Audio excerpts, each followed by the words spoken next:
ये कदीम जमाने की बात है। किसी मुल्क में एक रहम दिल बादशाह हुकूमत करता था, जो अपने अदल व इंसाफ की वजह से बड़ा मशहूर था। बादशाह ने अपने वजीरों को ये हुक्म दे रखा था कि उसे मुल्क के कोने कोने की खबरों से बाखबर रखा जाए, ताकि कोई भी गरीब आदमी इंसाफ से महरूम न रहे।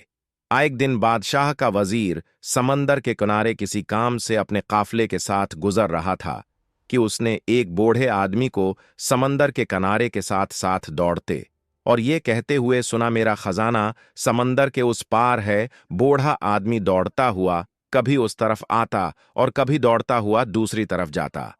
वजीर बूढ़े की ये बात सुनकर बड़ा हैरान हुआ और उसने सोचा, क्यों ना इस बूढ़े आदमी को पकड़कर उसके खजाने का पता मालूम करूं। वजीर ने उस बूढ़े आदमी को कैद कर दिया और बादशाह को इस बात से बेखबर रखा। कई दिन गुजरने के बाद भी वजीर उस बूढ़े आदमी से खजाने का पता न पूछ सका। वजीर ने सोचा था कि मैं बूढ़े आदमी का बताया हुआ खजाना हासिल करने के बाद मुल्क का अमीर तरीन आदमी बन जाऊंगा, मगर उसका ख्वाब पूरा न हो सका। वजीर बूढ़े आदमी को रोज मारता और एक ही सवाल पूछता कि खजाना कहाँ है, मगर बूढ़ा एक ही जवाब देता कि मेरा खजाना समंदर के उस पार है। वजीर बूढ़े की रोज एक ही बात सुनकर तंग आ चुका था। वो समझ गया कि बूढ़े के पास कोई खजाना नहीं है। अगर कोई खजाना होता तो ये फट्टे पुराने कपड़ों के साथ समंदर के किनारे जिंदगी बसर न करता। ये तो कोई मुझे पागल दीवाना लगता है।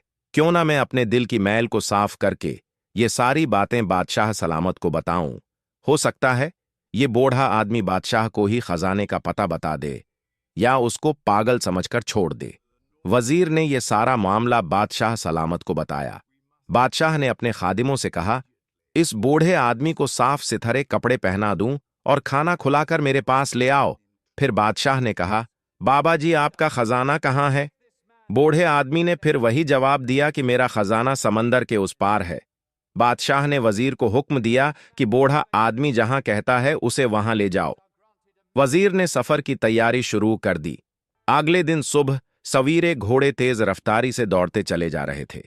फिर मुख्तलिफ रास्तों से गुजरने के बाद एक जगह जमीन नर्म होने की वजह बादशाह के वजीर का घोड़ा जमीन में फंसता चला गया। मजबूरन काफले को रात वही क़याम करना पड़ा। फिर अगली सुबह होते ही वो अपनी मंजिल की तरफ चल पड़े। सफर कई दिनों तक जारी रहा। जंगलों से निकलकर काफले ने पहाड़ों का रुख किया। फिर समंदर पार किया तो एक तंग सी पहाड़ी रास्ते से गुजरकर काफला वहां पहुंचा था, इसलिए घोड़ों को बाहर रुकना पड़ा। फिर बूढ़ा आदमी खुशी से सबको छोड़कर एक गार के अंदर चला गया, जहां उसने अपना खजाना दबाया हुआ था। गार के अंदर जाकर बूढ़े आदमी ने काफले वालों को आवाज दी, आ जाओ मेरे साथियों, खजाना मिल गया है।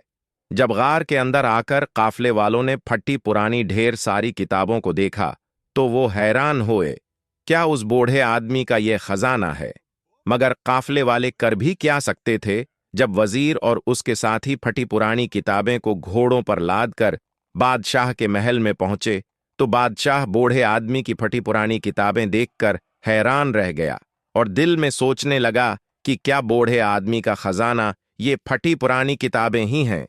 मगर बादशाह अक्लमंद था। उसने बूढ़ा आदमी से पूछा, बाबा जी आप उन किताबों की कीमत मुझसे क्या लेंगे? बूढ़े आदमी ने जवाब दिया, मैं ये किताबें किसी कीमत पर नहीं बेचूंगा, क्योंकि ये किताबें मेरे बुजुर्गों ने अपने बुजुर्गों से ली थीं। बादशाह बूढ़े आदमी की बात सुनकर बड़ा हैरान हुआ। आप मुझसे उन किताबों के बदले में आधी बादशाहत ले लें, क्या आपको ये सौदा मंजूर है? बूढ़े आदमी ने फिर किताबें देने से इनकार कर दिया। बादशाह ने बूढ़े आदमी को हर तरह से आजमा लिया।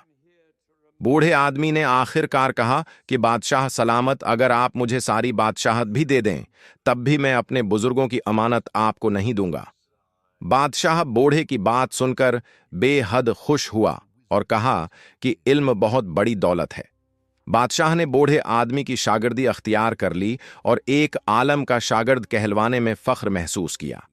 बेशक दरख्त अपने फल से और इंसान अपने अमल से पहचाना जाता है। मजीद ऐसी खूबसूरत कहानियां देखने के लिए हाशमी स्टोरी कॉर्नर को सब्सक्राइब, लाइक और शेयर करना ना भूलें।